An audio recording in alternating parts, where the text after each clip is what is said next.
So let me give you a quick overview of the matter of Cecilia Dapaah. Okay, let me start from the end so to make it easier. So yesterday, the EOCO revealed intentions to return to the Office of the Special Prosecutor the docket on former Sanitation Minister Cecilia Dapaah.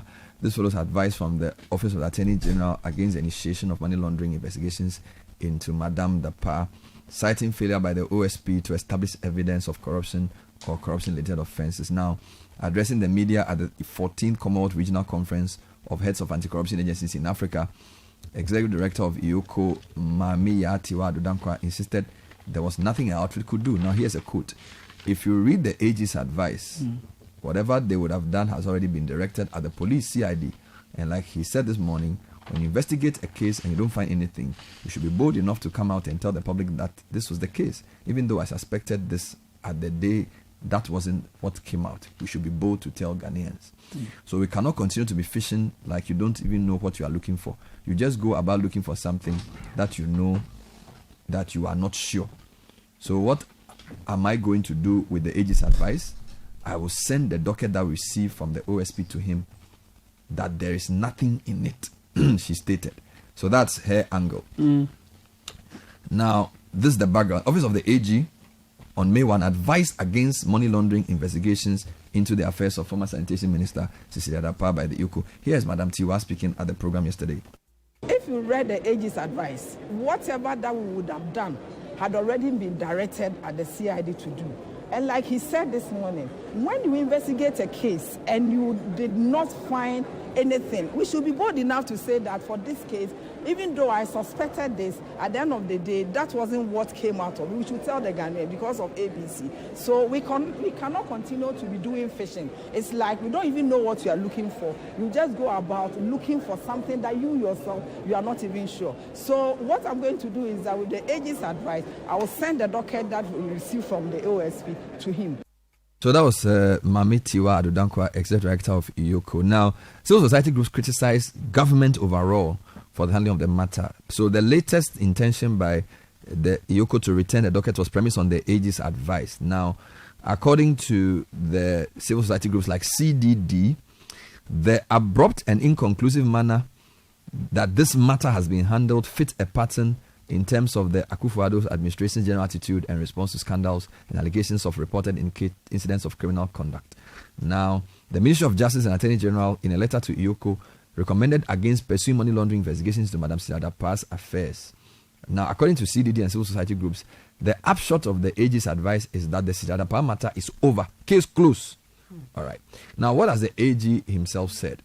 Now, Attorney General, in a statement and an interview with a news website, or I think on a news file, then said his advice to EOCO not to continue investigations was based on what the OSP found. So it's almost like shifting. So EOCO says, I'm returning the docket to OSP because AG says there's nothing to investigate.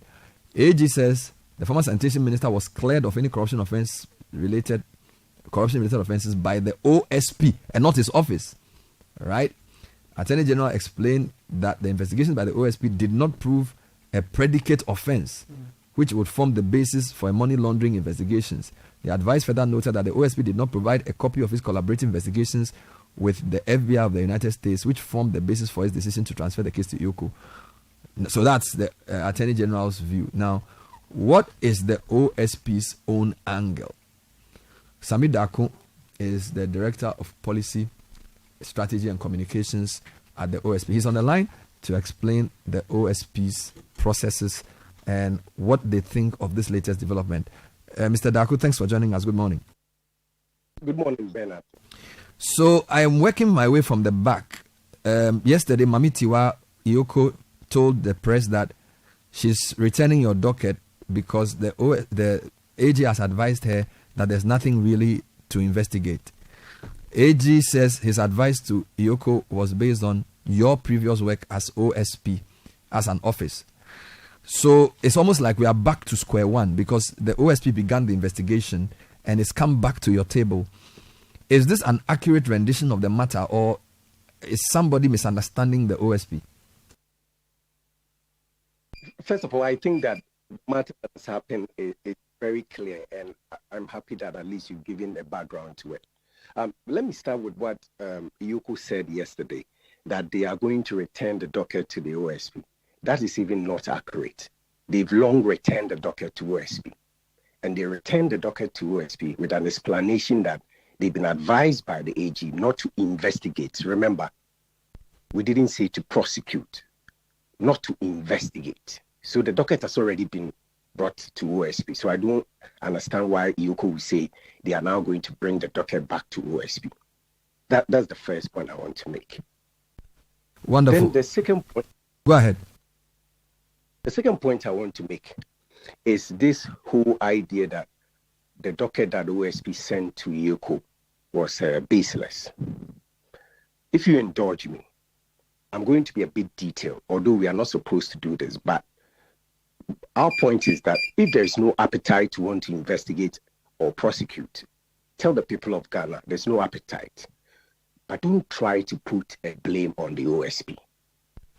What the OSP did was to have given you all the tools that you need to be able to fish. What they are saying now seems or suggests to us is like saying that we should have added the fish.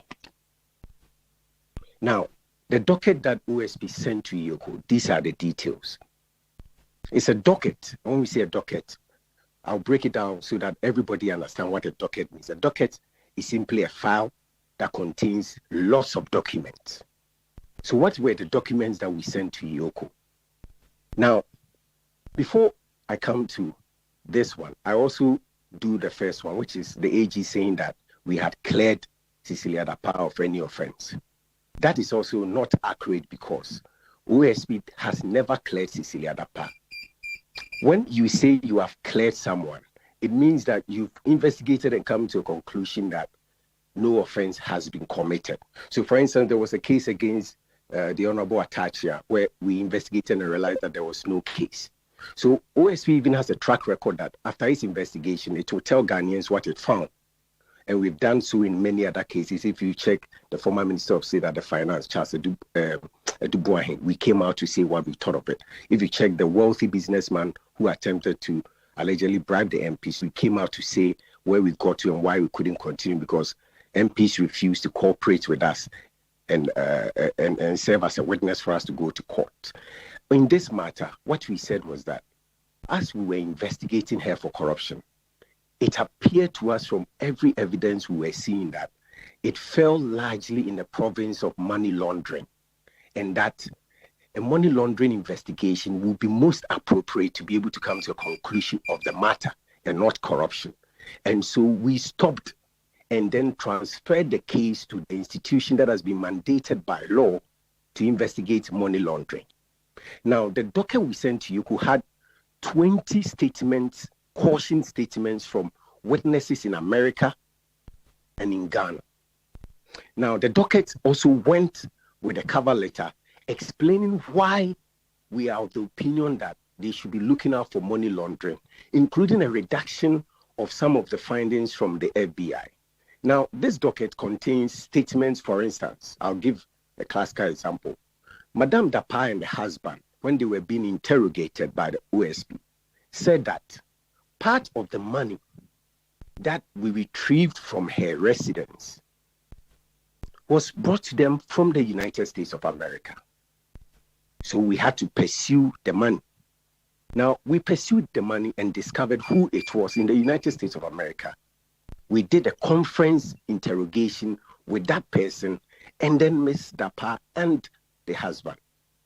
Now, from the interrogation, the woman in question in abroad did say that it is not true that the monies that they are claiming that was from America is actually from her.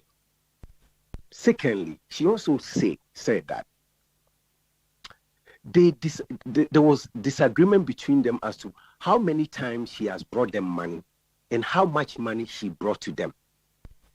Whilst they said A, she said B. And thirdly, the lady was also queried as to whether she had declared the money she allegedly brought to them when she was entering Ghana and when she was leaving the United States,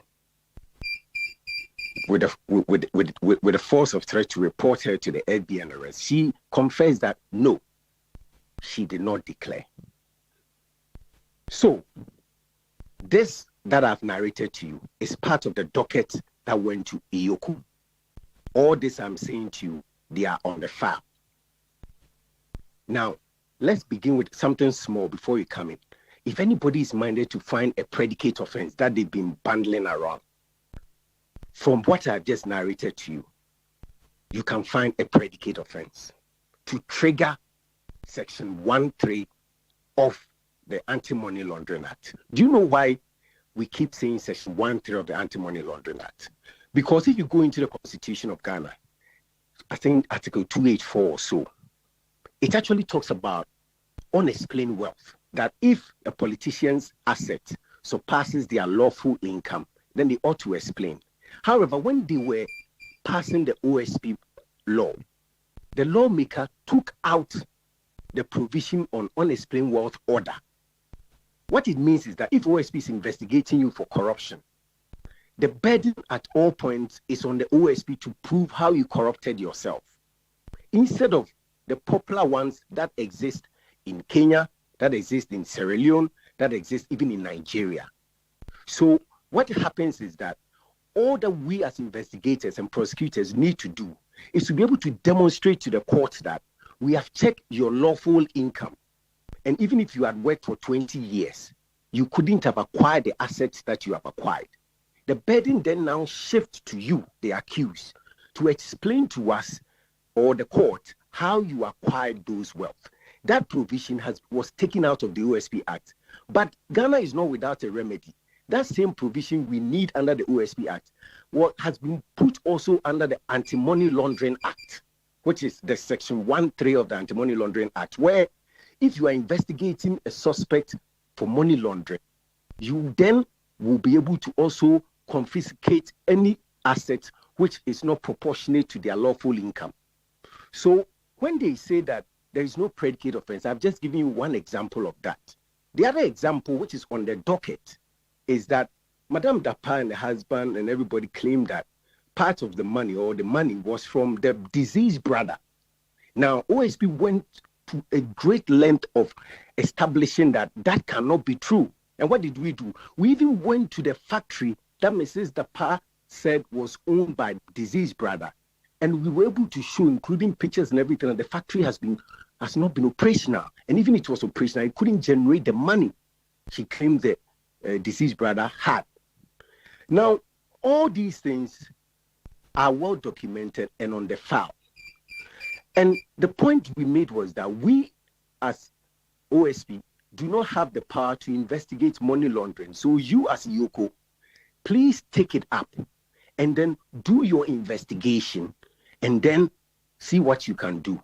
We didn't tell the Yoko that when we bring our docket to you, forward our docket to the Attorney General for the Attorney General to give his advice on our docket.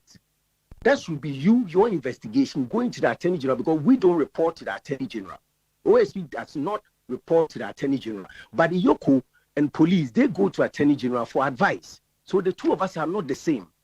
When we investigate and we find probable cause, we are powered by law to do our prosecution on our own. Okay. So, Sami, let me understand what you wanted Yoko to do. Was it to do further investigation on the basis of the docket, or to initiate a prosecution? Was to do investigations. It's the same way that EOCO also does when they send us files. So let me give you a classical example of some file EOCO send us. So they will send us a file, and the file is a very thin file with a summary that says that we're doing an investigation into organized crime, blah, blah. And then in the course of interrogating the suspect, it seemed to us that from whatever was happening, it falls largely under corruption. And so here are the details of the accused people and blah, blah, blah. So you can contact them and initiate investigation. We did not even send this. We sent a fat docket to them that contains probable evidence, not fishing evidence. Contain probable evidence that if anyone is minded to act on it, you can act on it. All right. Just another clarification. The AG's office, just as a point, the AG's office in the grounds they gave in that advice, had said that the file did not have an investigative report and further documentation to ground a money laundering prosecution. I'm quoting the construction. So they used the word investigative report. You've given me some of the details of the docket and the documentation therein. So is it that the AG is misunderstanding what you wanted EOCO to do? Because they are saying that the docket did not have a report, an investigative report, and also documentation to ground a prosecution. But you are saying you are asking for an investigation, not a prosecution, and they are two separate things. What's your comment? That is why when I started, I was saying that what did EOCO send to the AG? Did EOCO send our docket to AG for advice? Remember, we are a corruption investigative body and we're investigating for corruption. So what is this business about investigative report that we should have given? I'm just giving an example that we should have done a corruption investigation report and given that to EOCO when EOCO doesn't have a mandate to investigate corruption, or that we should have done the anti-money laundering investigative report ourselves when we don't have the mandate, and then we should have put it on the docket and then it comes to AG. Now there's this FBI thing they put in the system that may confuse ordinary people or people who are not privy to it. When we handed over the docket to EOCO, we just didn't leave it with EOCO. We set up a committee from our side and from EOCO's side. Their side is headed by their deputy director. Our side is headed by director of investigations. And they're supposed to collaborate to assist EOCO in this investigation. That was the purpose of that standing committee. At no point, and I've stated this, did even EOCO ask us that, can you help us with the FBI report? Remember, these reports are not just thrown about everywhere because they come with confidentiality clauses and all that. And if it's sent to you, it's just sent to you. So even if EOCO wanted the FBI report, which by the way, I've said that it has been redacted in the cover letter. And at the same time, we also have extensively given them all the caution documentation statements from America. They already have it on file. So it's even, it will be unnecessary to even say the FBI report again, because what the FBI report is essentially about the woman in America who we have already interrogated, and she had contradicted what Madame Dapaah and her husband had told us. And I've told you that this is already on file for EOCO. So even if they still wanted the FBI report, let's say, for in Chile, say, and I'm not drawing say, all they could have done was to trigger this conversation, and then it would have triggered another communication to the FBI to say that, do we have permission to send this send this report to the EOCO, or you will send it directly to EOCO? You need to do that. It's professional, it's ethical, it's lawful. But there was no such request. I don't know how many times you have to tell the media that there was no such request. So you see that the reasons being given, they keep changing. They keep, let me see. So I mean, let's take it one by one. So my question at this point will be, is it that the fact that you requested the EOCO to get involved created the impression that you had washed your hands off the case, for which reason the AG is basing his advice on the fact that you did not make any findings of corruption and corruption-related offenses? Because I am thinking, as a non-lawyer, that anti-money laundering or money laundering is a corruption-related offense. It's not a corruption offense, if I am to be, or it's not. So that if you bring in EOCO to say continue investigation, is it that this was misunderstood to mean that you have finished your work, and therefore once you didn't come up with any corruption or corruption-related in your work, there's nothing else to investigate? Could that be a misunderstanding? I mean, except you want to obfuscate the fact and you want to confuse people. That's when you can come by the theory you just gave. As you've said, all over the world, money laundering is part of corruption. However, in Ghana, it's separated. So the Office of the Special Prosecutor. And this also, I'm happy you brought this up, because often a lot of Ghanaians are expecting us to do so many things which do not fall under our remit, but falls under police and EOCO and Attorney General. For instance, causing financial loss to the state.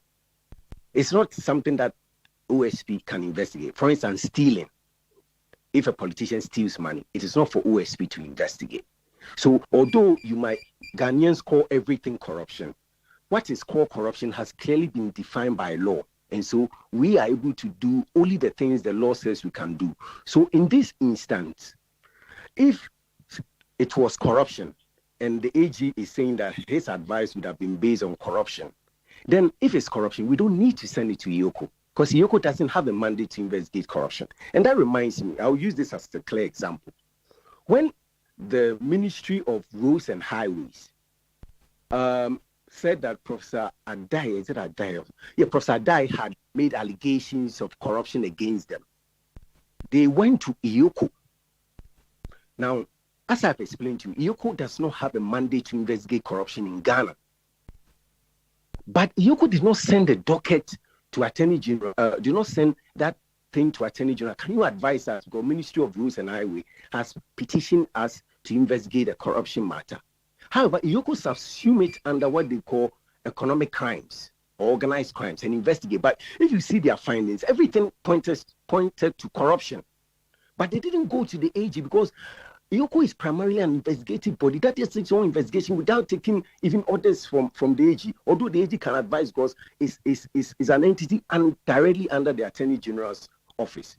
So we send this to them for them to investigate. And I'm saying that the file we send to them cannot be a baseless or an empty file.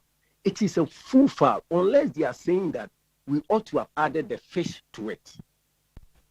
Fair enough. But the predicate offense you talk about, if I could finish, is that I just gave you two instances where you can find a predicate offense. Because if your predicate offense is narcotics, then it has to go to Narcotics Control Commission. If your predicate offense is corruption, it has to come to OSP. If the predicate offense is on another thing, now let me also add last, and I nearly forgot. The docket we sent to EOCO also contains tax returns of Madam Cecilia Dapaah's husband. And if you go into the tax returns, you will notice that the tax he declared and what he told us that he earns, because the whole approach was to tell us that they get enough money and that they should have that money. They are inconsistent. EOCO has and all this information was given to EOCO. All this information is on the file, Bernard. All this information is on the file. The all right. That we sent you. Yeah, but I'm coming. I just want to say that. So if EOCO was looking for, or the AG is looking for a predicate offense, I've just given you even two instances where there is a predicate offense. You can investigate someone for tax evasion and do money laundering. So I'm saying that I get you. So you're saying that the inconsistency of the amount and the taxes, and the inconsistency between what the woman in the US said and what they said, and the inconsistency between the work the deceased brother was to be doing and the amount of money claimed to have been gotten from his death, all those inconsistencies you believe are enough pointers for the EOCO to investigate if they want to establish money laundering? Because the AG is also telling us that there needs to be some criminal issues associated with the properties as the basis for investigating money laundering. So those three issues you mentioned, you think are enough? It's not that I think. Just ask an average lawyer. He will tell you that these are plausible offenses that you can charge somebody with and investigate. And it's not just what I think. Fair enough. Giving you... I get it. But finally, there are four factors. So the Attorney General Office, there's the Office of Special Prosecutor, there's EOCO, but there's also the police CID. Now, I know, or we are told, that your office has also spoken to the Ghana Police Service to investigate the sources of funds. So I'm trying to say that it's not a lost cause in the sense that the police CID has also been given some work to do. If you can confirm that, and if they are doing it, if you know. We have not sent anything to Ghana Police to do anything. In fact, our investigation started from Ghana Police. You remember that there were some maid servants, blah, blah, that they said had stolen money that brought all these things. That's where we start. That's what we needed. We needed the caution statement the police took from all those means and arrests to establish a few other things. But up to now, we don't even have those statements and arrests. What you are saying is not OSP saying, it's the Attorney General that has said that the CID or the police are investigating the sources of funding by Madame Dapaah. And the point we are making is that if the OSP's request to EOCO is baseless, then the AG's directive to the police is itself baseless. Because after all the heart of a money laundering investigation is ascertaining the source of the money and following the money. So this you are saying is rather the AG that's saying that in any case, the police is investigating. And so if the police is investigating the source of money, there's no need for EOCO to investigate. So if you even take what the AG is saying, then you realize that the police should not also be investigating. But clarify, so you also said that so far you have not received those statements from the police, because as you rightly said, all of this began when we saw in the media that the police was investigating a question of stolen funds from the home involving the maid and some people. And you're telling me that the statements taken by the police since that time have not been made available to the OSP? Yes, we don't have it. But that brings a bigger question. And in the midst of this, what I'm worried about as a strategist is the impression we are creating to the people of Ghana, as if the state of Ghana is hopeless and there is no remedy when there's a suspected crime. And it also brings bare the issue of collaboration between state agencies. This is a matter that civil society and the diplomatic mission are trying to ensure that all the law enforcement agencies are able to collaborate well. Sometimes the collaboration, in my view, and I'm being very candid, and I know some people may reprimand me for this, I feel that we don't have a deep collaboration. Let me give one example. We needed the tax returns of Madame Dapaah and the husband, right? When we wrote to GRA for it, it took several weeks. We had to activate a portion of our law, which says that when a state entity refuses or decides not to be giving you the information you want, then that officer can be tried for a criminal offense. We have to activate that before we even got the tax information.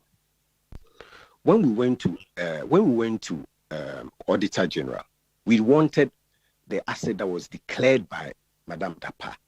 Even in that, and this you can also fault them because they are sticking to their law, and their law lists the law enforcement agencies that can request for such opening of such asset declared.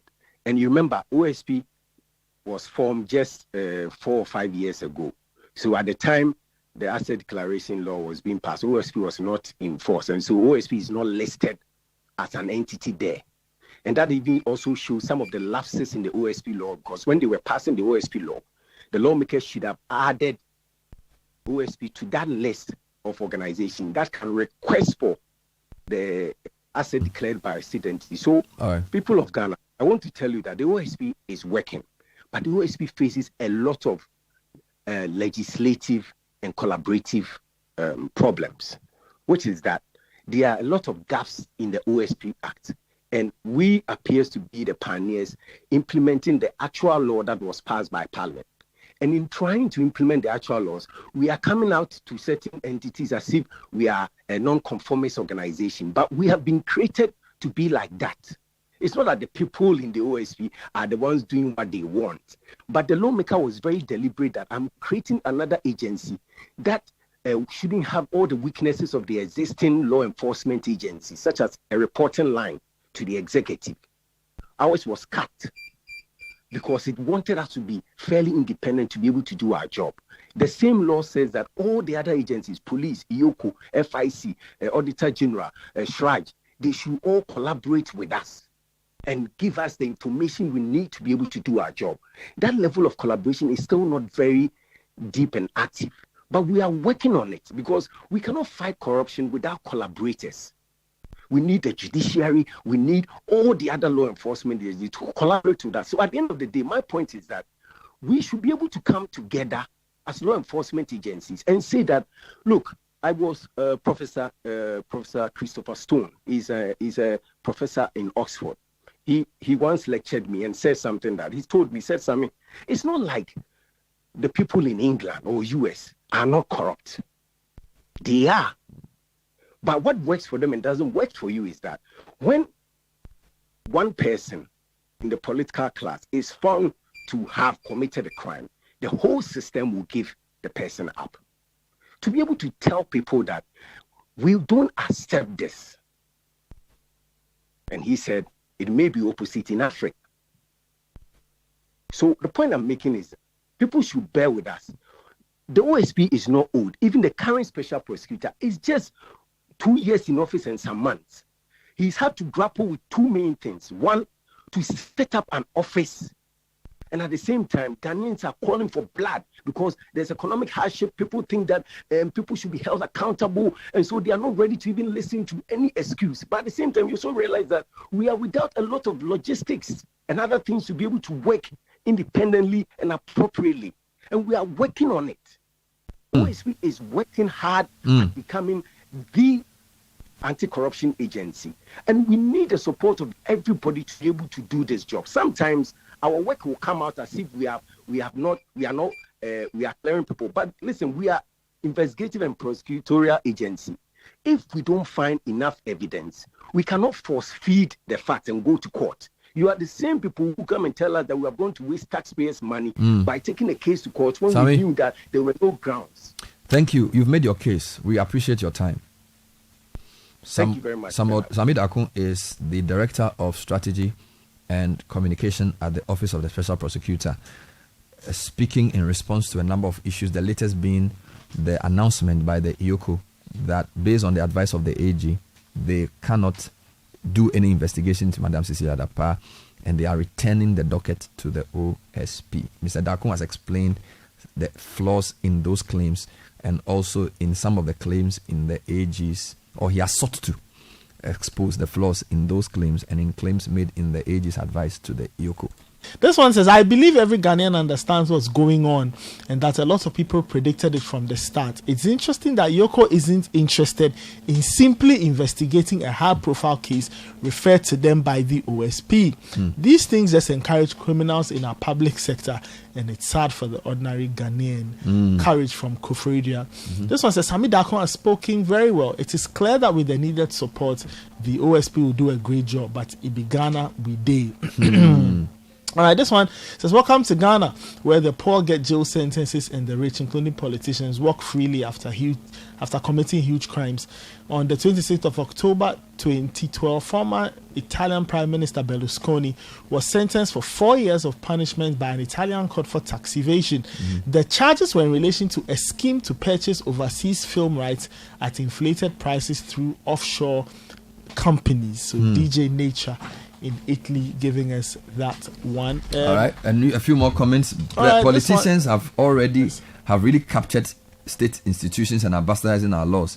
Star state of affairs, we will never progress. Now the person goes on. The Anti-Money Laundering Act did not include unexplained wealth and tax evasion as predicate offenses when it was enacted in 2008. Part of the rationale for the 2020 reenactment was specifically to reintroduce these things. There's no way the Yoko story is believable when you consider those powerful tools. So the point is basically saying is that now the Yoko law or the AML Act has given enough basis for Yoko to have investigated this matter. But here we are. That's the message coming in from this listener. The three-way confusion. On one hand, the Yoko, they say they are returning the docket to OSP. On the other hand, Attorney General, who say based on the OSP's investigation, there's nothing more to investigate. And the OSP, who Sammy Dapaah I spoke to, who says there's at least 3 areas of investigation. The inconsistencies in argument between the Madame Dapaah husband and the lady who sent the money purportedly. The issues around tax issues and the matter around the deceased brother's company and incomes.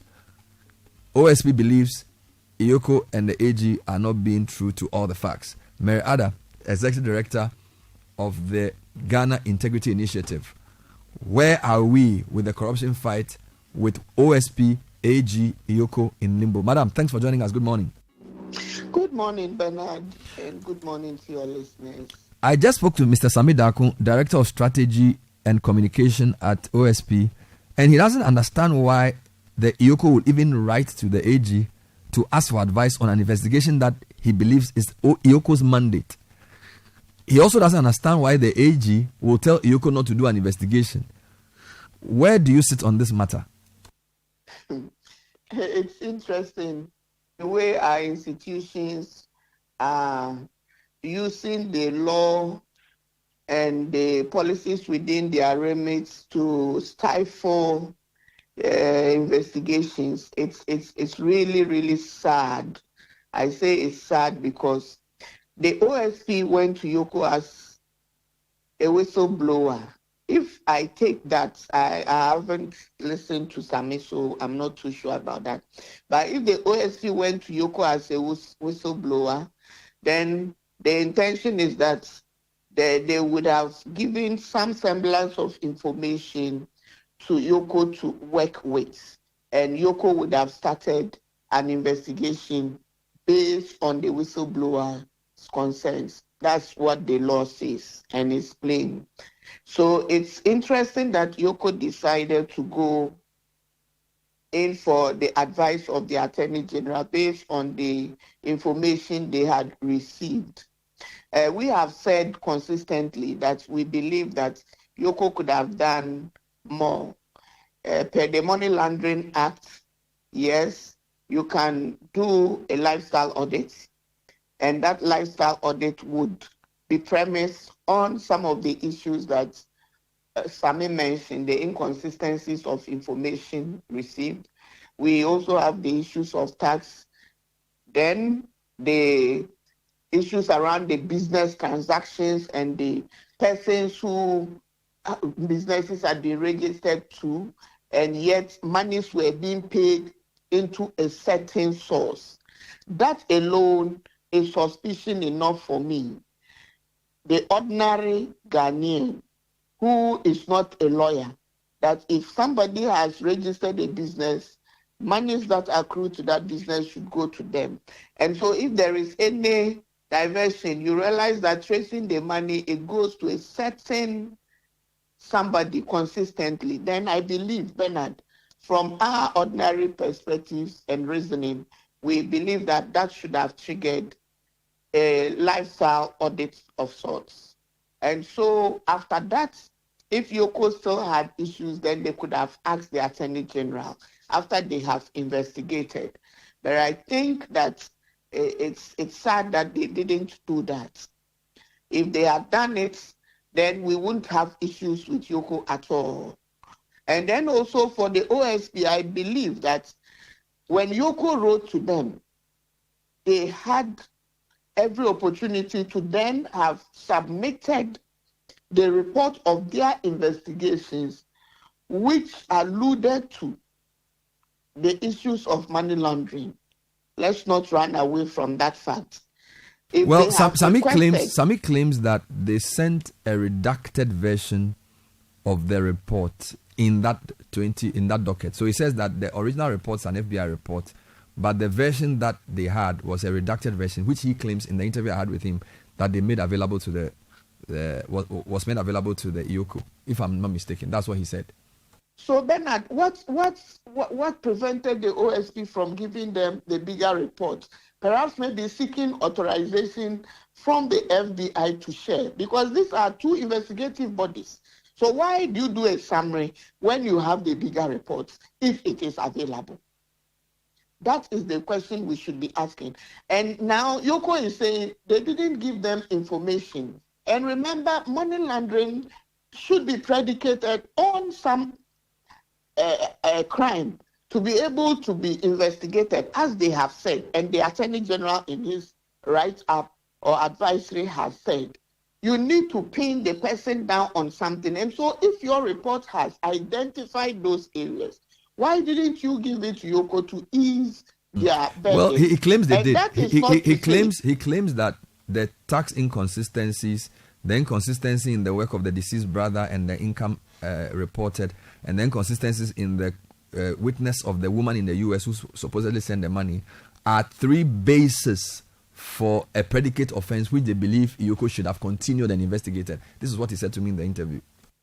Bernard, so you are conducting an investigation and you identify that you have challenges. You ask the person who has given you the whistleblower complaint to give you the information they have, and then you do not respond to the person. It's not, I don't know how, but I know that they have a working relationship, and so that is how come they would have submitted these documents. And Yoko is saying from their side that they did not receive any feedback from the OSP in this regard, because the information they gave them was not enough. And so as a whistleblower who wants this issue to be dealt with, then you assist to ensure that it facilitates the process. Now, we cannot say that Yoko doesn't want to do the job.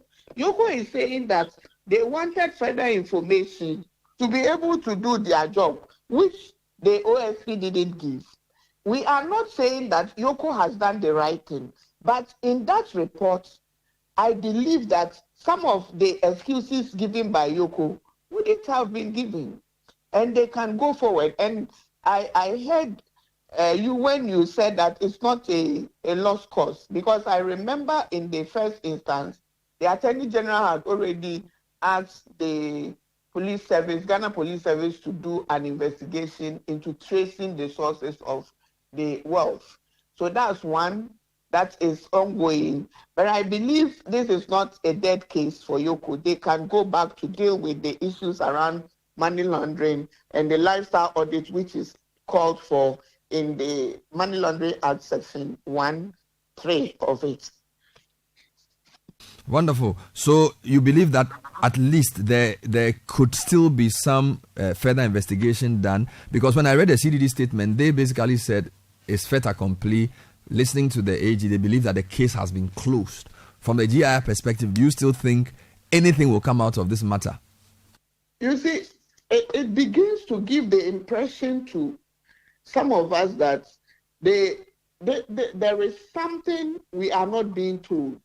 Everybody is trying to shift the burden to the other. And that is not fair, because if it were myself or you, Bernard, people would work. Yoko would set up, they would do suspicious transaction tracing, they would work with FIC if it was necessary. So the impression is being created that some people are untouchables, and so if we do not want to touch them, we shift the burden to the other, and we shift until we give it to those who we cannot do anything about. That is the impression, and I believe that's why CDD is saying this is a done deal. And let me add that they would be saying it's a done deal because it's increasingly becoming apparent that since the president already indicated that he had no reason whatsoever to doubt the lady, the processes have worked in that instance to ensure that it justifies what the president says. And that is one of the very unfortunate instances. I believe that state agencies who are presumed to be independent must move away from allowing such to happen. And so for me, I believe that still we can redeem ourselves because the opportunity still exists. Thank you, Mary Ada. Thank you, Mary Ada, for talking to us. That was the Executive Director of Ghana Integrity Initiative, Mary Ada. 12 minutes to 9, Citi Breakfast Show. We are still basically 2 issues we're dealing with concurrently. So the first one has to do with the standoff. I don't know the right adjective to use, whether it's a standoff or whether it's a impasse or whether it's I don't know. But basically, EOCO and AG on one hand, OSP on another hand, we're not making progress on the Cecilia Dapaah case. Some people think it's a fait accompli. OSP believes that there is still enough to investigate. We'll keep an eye on that story.